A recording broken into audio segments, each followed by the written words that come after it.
Hi, it's Chef Mike Panja, and today we're going to make croissant, or croissants. There's a dispute going on already about the pronunciation. Croissant is the French pronunciation, which I prefer for two reasons. Number one, it honors the ingenious collaborations of the many French chefs that developed these wonderful pastries over the years, over the centuries actually. The second is because of a French girlfriend I had many years ago.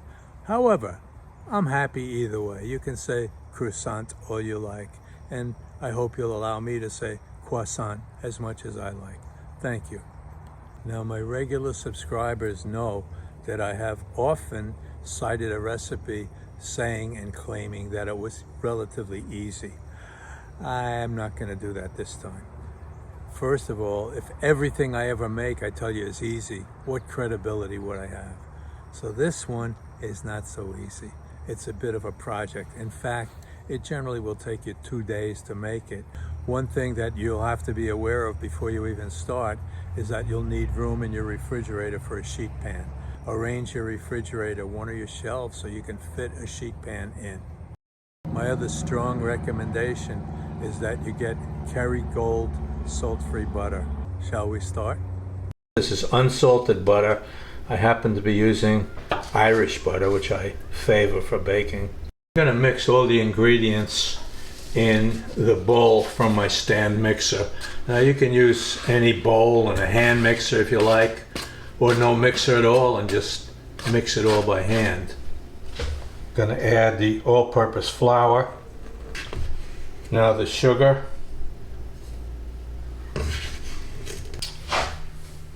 The salt and the yeast.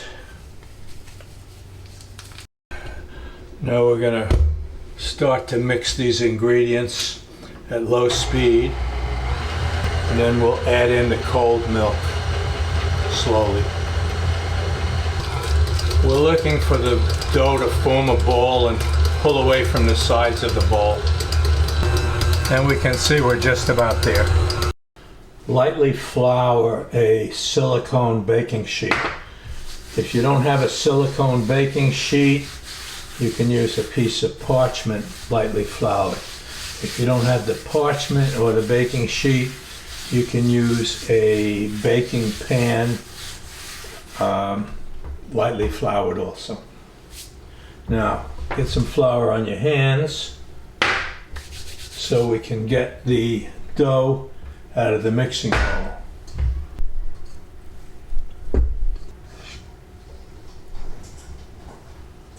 We want to roll this, form this into a ball.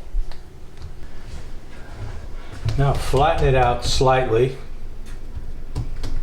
and cut a cross into the center. Now cover it in plastic wrap, and we're going to give it a rest for 30 minutes in the refrigerator. Now to the refrigerator for 30 minutes. After 30 minutes in the refrigerator, here's the dough ball. We're going to roll it out to 8 by 16.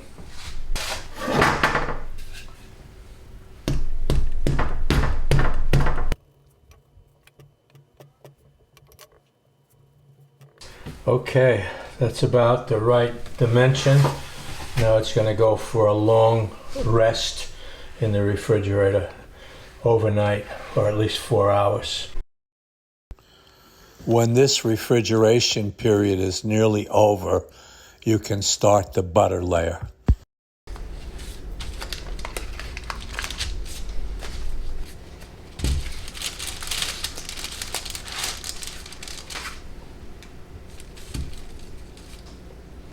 I want to create an 8 by 8 inch envelope to form the butter layer.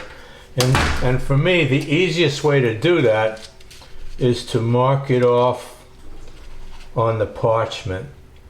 So here is my 8-inch height mark,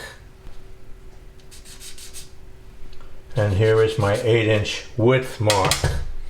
what I'm going to do is make my folds along with those marks, flip it over, and I have my 8 by 8 inch envelope to work with.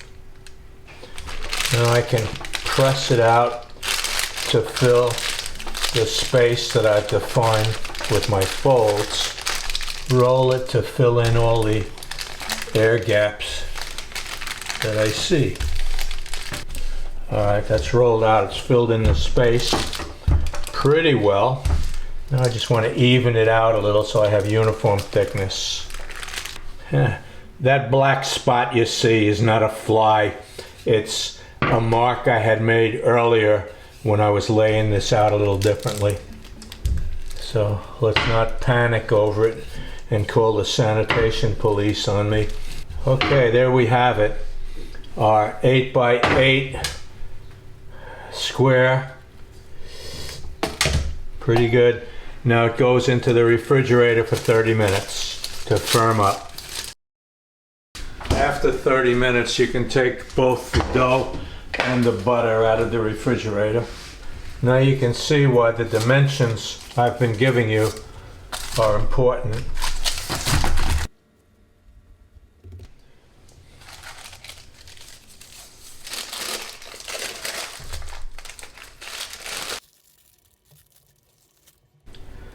You'll see the slab of butter fits right into the dough.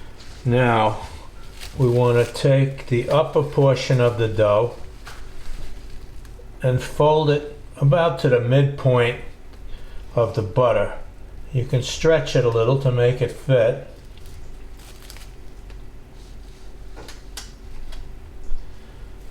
And to square it off.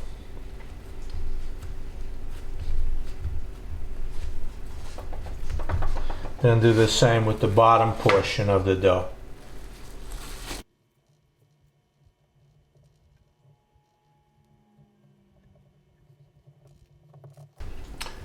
Now we want to pinch that seam closed where they butt together and close the edges so that the butter is sealed into the dough. Now we want to roll this out into a 24-inch long piece. So I'm going to add another silicone mat here so I have room. Turn your dough 90 degrees so that the seam is facing up and down vertically, and we will start again by beating it to start to get it into the shape we want.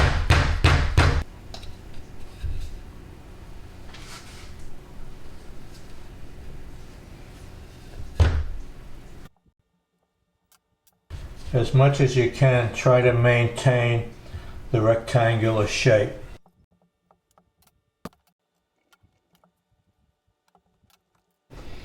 Well, this is about 22 inches. I'm going to call it done. So what we do is we take the far end of the dough and we fold it to the midpoint like this. Square off the corner, stretch it however you have to make a nice square corner.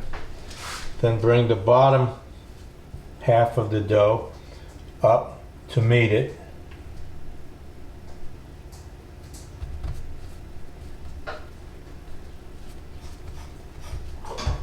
And then fold the whole thing in half. Now, we're going to beat this down slightly before we refrigerate it again.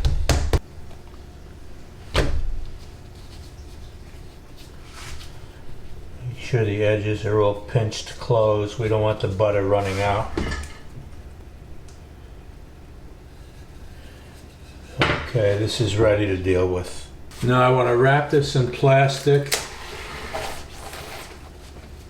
and put it in the freezer for 20 minutes.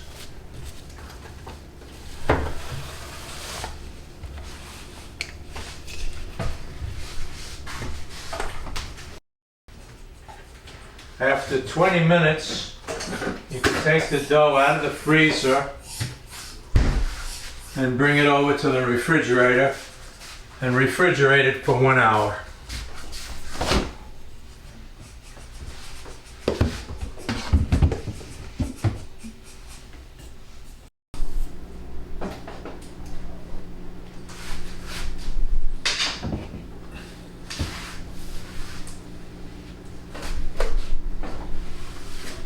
After an hour, the dough comes out of the refrigerator. Now we want to roll this out to 20 inches. Again, we'll start by beating it down.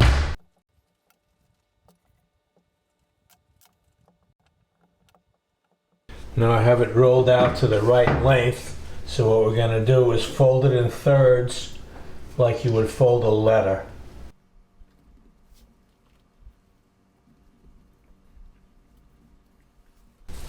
Now I'm going to wrap it up and give it 15 minutes in the refrigerator again to cool down. Back to the refrigerator for 15 minutes. Time to retrieve the dough from the refrigerator. And this is going to be our final rollout. The dough that we're going to use to make the croissants, to cut the croissants. So I want the dough to be about 20 inches long, which unfortunately our matte liners are 16.5, so I'm going to have to add 3.5 inches, which I've done by using 2 liners, and this will be my measurement. I want to make the thing 20 inches long. So we'll unwrap it. Now you see the folded ends is where I'm gonna roll toward. And at this stage, any flour that I use, I want to use it very lightly because I want these layers to mold together in the end. Okay, ready to roll. I'm gonna start by beating it down. Now I can feel the dough getting too soft as I'm rolling it. So what I'm going to do is wrap it back up and give it 15 minutes in the freezer to cool it down again. If you find your dough springing back and feeling soft and the butter breaking through, do the same thing. Take a break and freeze it for 15 minutes or so. Okay, it's back to work.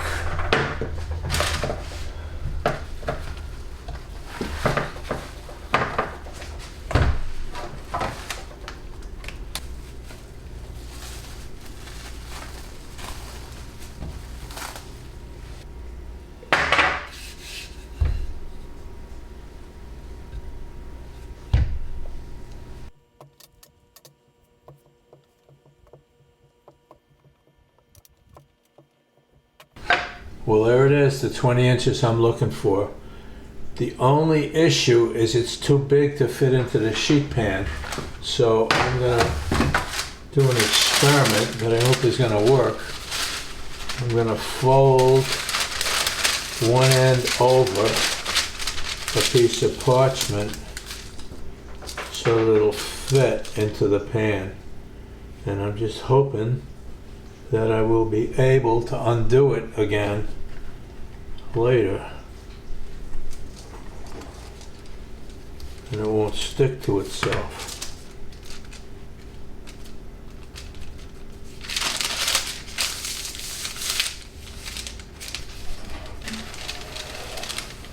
Now for the long, slow rise in the refrigerator for 4 hours.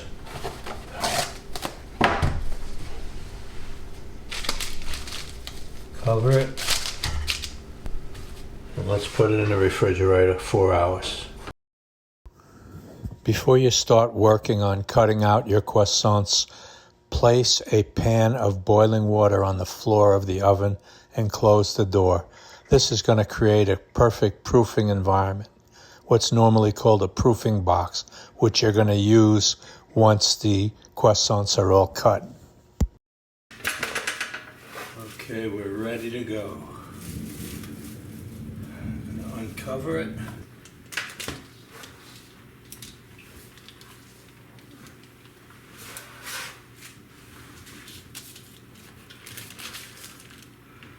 See if my trick with the fold worked.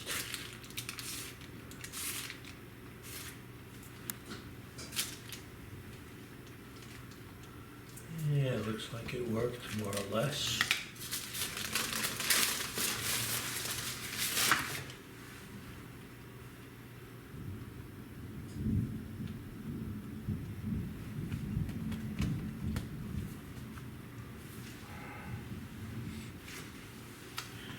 Now I'm going to square off the short ends.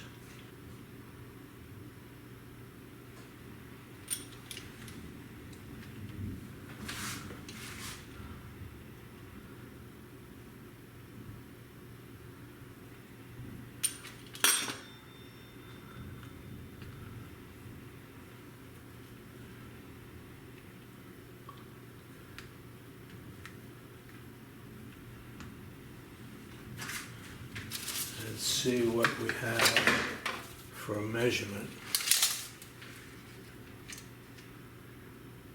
Okay, it's 16, so we're going to get four 4-inch pieces out of this, and I'm going to mark them. There's 4 and 8 and 12. So we're going to cut 4 rectangles, 4 inches by the width of this whole thing, which is about, it looks like 11 inches.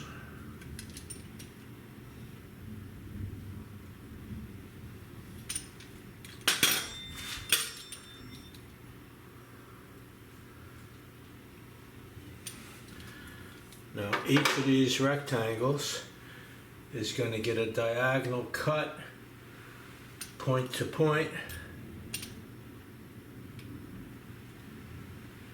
and make the triangles that we want.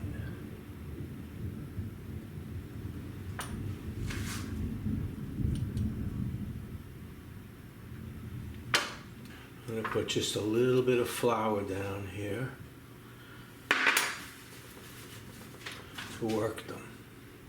Remember, I used very little flour on these because I don't want the layers separating later.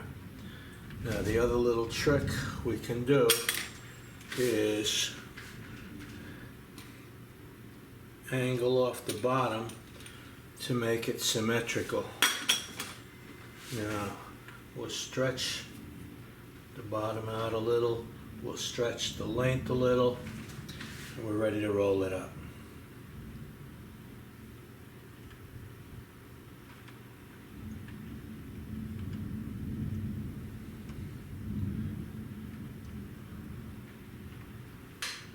Okay, we put them face down on the point, and since they're called croissant, which means crescents, we should bend them just a little bit to create the crescent shape. Make sure you exert enough downward pressure to create a flat bottom to the croissant. Now, before we put them in the proofing box, which is our cool oven, we cover them very loosely with the plastic wrap. We don't want them pulling on the wrap as they expand. Now it's into the cool oven they go, which we're using as a proofing box, and we'll leave those for 2.5 hours. Okay, proofing is done.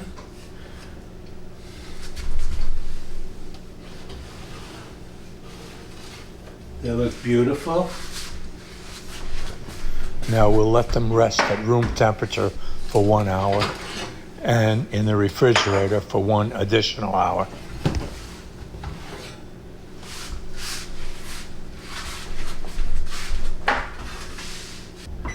Now we'll start to preheat the oven.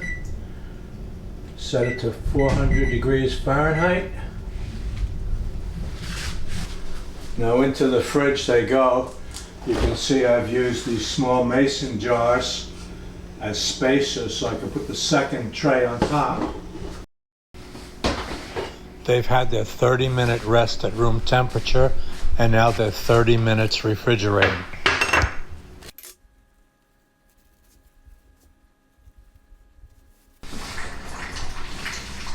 Now we're going to apply an egg wash, which is just a beaten egg with a little bit of water, maybe a tablespoon of water and 1 large egg.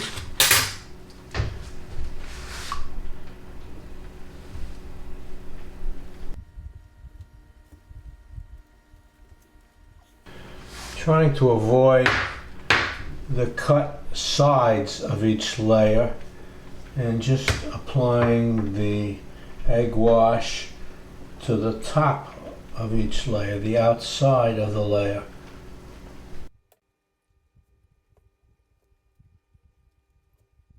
Now it's into the preheated oven they go. I'm going to give them a total of 20 minutes and reverse the trays after 10 minutes.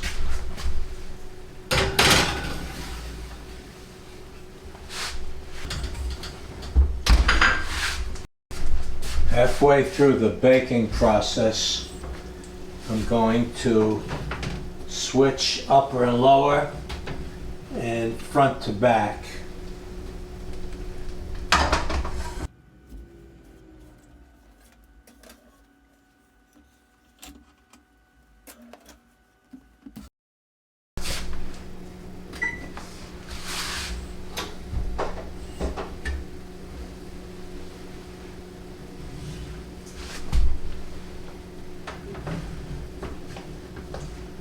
I'm taking out the upper tray.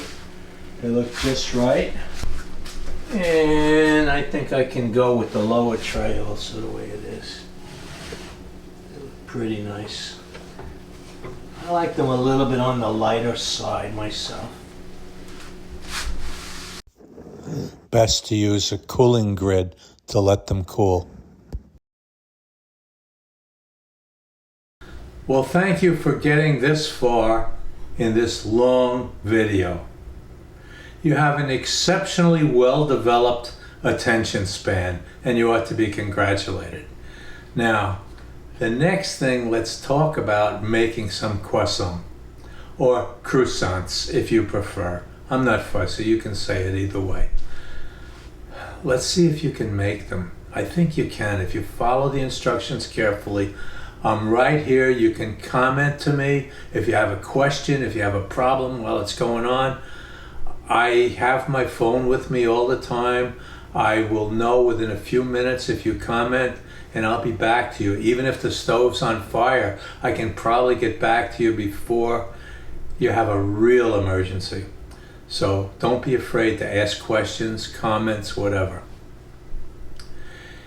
Thanks for watching this long video.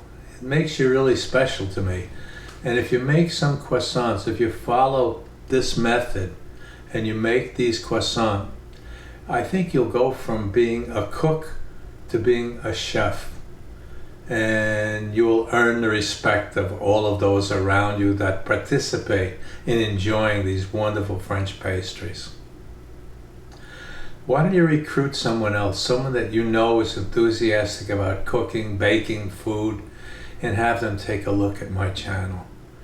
Share it with them. I think if you got the right person, they're going to be really thankful that you did it.